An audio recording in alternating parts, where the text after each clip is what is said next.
wabarakatuh. Halo semuanya. Perkenalkan, kami dari kelompok 9 dengan anggota Nadia Sapitri, Azril. Nah, di sini kami akan mendemonstrasikan tentang komunikasi terapeutik pada pasien dengan gangguan kecemasan. Sebelum itu, ada yang tahu gangguan kecemasan? Nah, gangguan kecemasan itu adalah perasaan yang tidak tenang, yang samar-samar karena ketidaknyamanan atau rasa takut, disertai suatu respon. Penyebabnya tidak spesifik atau tidak diketahui oleh individu. Menurut Stuart and Sutton 2016. Nah, kecemasan ini bersifat subjektif atau respon terhadap kecemasan setiap individu itu berbeda. Di kecemasan ini atau ansietas memiliki 4 tingkat, yaitu ada ringan, sedang, berat, dan panik. Nah, di ringan itu lapang persepsi kita masih meluas, dapat memotivasi kita belajar, dan terkadang pada gangguan kecemasan ringan ini dapat membuat kita berpikir kreatif. Contohnya itu ketika kita mau ujian.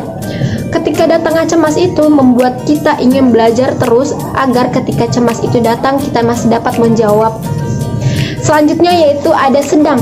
Nah, di sedang ini lapangan persepsi kita mulai menyempit dan kita mulai berfokus kepada masalahnya. Nah, di sedang ini juga masih bisa memotivasi kita belajar dan menganalisis informasi yang kita dapatkan. Yang ketiga yaitu ada berat, di mana pada tingkatan ini penurunan lapang persepsi lebih berat atau lapang persepsi lebih menyempit, di mana cenderung individu lebih selektif kepada masalahnya atau lebih fokus kepada masalahnya, banyak membutuhkan arahan, serta semua perubahan perilaku yang dilakukan untuk mengatasi kecemasannya. Contohnya menggerakkan tangan ketika cemas atau menggerakkan kaki untuk mengatasi kecemasan. Bahkan ada yang menggigit pulpen untuk mengatasi kecemasannya. 4 yaitu ada panik. Nah, di panik ini lapang persepsinya udah sangat menyempit, bahkan bisa menyimpang sehingga kita kehilangan rasional kita. Terus timbulnya rasa takut dan meningkatnya aktivitas motorik. Contohnya, ketika kita ada di suatu gedung yang tinggi dan terjadinya gempa. Nah, ketika ada orang yang teriak gempa gitu kan, nanti kita akan panik tuh. Kita nggak bakal berpikir rasional. Kita bakal bisa loncat dari gedung itu, atau kita misalkan turun dengan menyempit-nyempit, atau misalkan kita turun dengan sepatu sebelah gitu. Jadi kita nggak bisa berpikir rasional ketika kita panik. Nah, gimana sih komunikasi terapeutik yang kita lakukan pada pasien gangguan kecemasan? Mau tahu kelanjutannya? Yuk simak videonya. CLD dengan usia 17 tahun datang ke rumah sakit dengan keluhan susah tidur, gelisah, tidak nafsu makan hampir 1 bulan ini.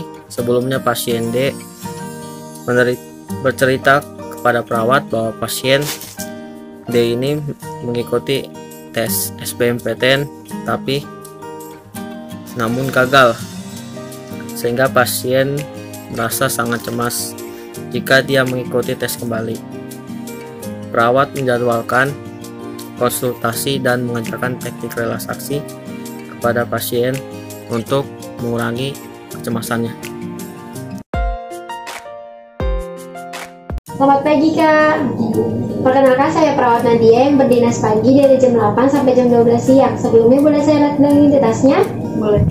Bisa sebutkan nama dan tanggal lahirnya? Nama saya Dede, tanggal lahir saya 19.01.2004. Baik, sesuai ya Kak. Sebelumnya gimana nih Kakak tidurnya semalam? Gak bisa tidur, terus panik, terus kepikiran tentang ujian terus. Baik, tujuan saya datang ke sini ingin berdiskusi tentang gangguan kecemasan Kakak serta mengajarin Kakak untuk teknik relaksasi ya, agar Kakak bisa menjadi lebih tenang, gak kepikiran lagi ya Kak. Waktunya kurang lebih 10-15 menit. Apakah Kakak bersedia? Baik, kalau begitu kita mulai ya Kak. Kalau boleh tahu nih, kenapa sih Kakak nggak bisa tidur, terus kenapa Kakak bisa cemas? Sebelumnya saya ngikutin tes 2 kali, saya gagal, dan sekarang saya pengen ikut tes, jadi saya takut. Baik, nah kalau misalkan ketika Kakak lagi cemas, biasanya Kakak ceritanya ke siapa? Ke kakak. Kakak ya? Ketika misalkan Kakak udah cerita tuh, terus apa yang Kakak rasakan setelah udah bercerita? Merasa lega. Merasa lega? Tapi masih agak ada cemasnya nggak? Iya. Masih ya. Nah, biasanya nih kalau misalkan kakak cemas, apa yang kakak lakukan kalau misalkan untuk mengatasi kecemasan kakak? Kalau misalkan kakak udah cerita nih sama kakaknya kakak, tapi kakak masih agak cemas. Nah, biasanya kakak ngelakuin apa? Biasanya aku jalan-jalan ke luar rumah, terus ngaji, terus sama nonton drakor. Oh, seperti itu ya kak ya. Cara kakak mengatasi kecemasannya sudah baik ya, udah sangat-sangat baik. Kakak udah baca Al-Quran atau mengaji, terus kakak juga merefreshing otak kakak gitu ya. Berdasarkan dari yang kakak alami dan data-data yang kita terima, dapat disimpulkan kakak mengalami gangguan kecemasan pada tingkat sedang ya kak. Atasi yang kakak ajarkan kita bakal ada siap ya. Oke, baiklah, sekarang kita duduk aja dulu ya.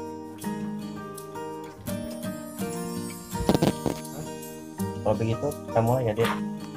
Sama Ade udah relax dulu, Papa, dan tenangkan pikiran. Duduk senyaman mungkin. Itu sudah nyaman, Kak? Sudah. Oke. Nah, sekarang kakak akan mengajarkan, yaitu ngambil nafas. Pertama tarik, terus kemudian 3 kali buang, naik lagi, buang, terakhir naik, buang. Oke. Perasaan Ade setelah tadi melakukan relaksasi, apakah Ade sudah tenang? Sudah.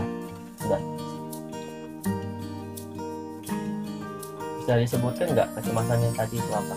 Apakah masih ada apa enggak? Tidak. Tidak. Nah, sekarang ada yang bisa nih langsung praktekin yang tadi kakak praktekin, yang apa yang bisa dilakukan di rumah juga, yang relaksasi tadi. Nah, sekarang agar kita mengetahui perkembangan adik bagaimana, apakah sudah menurun, kita akan buat kira-kira adik bisa konsultasi kapan dan dimana saja. Sudah?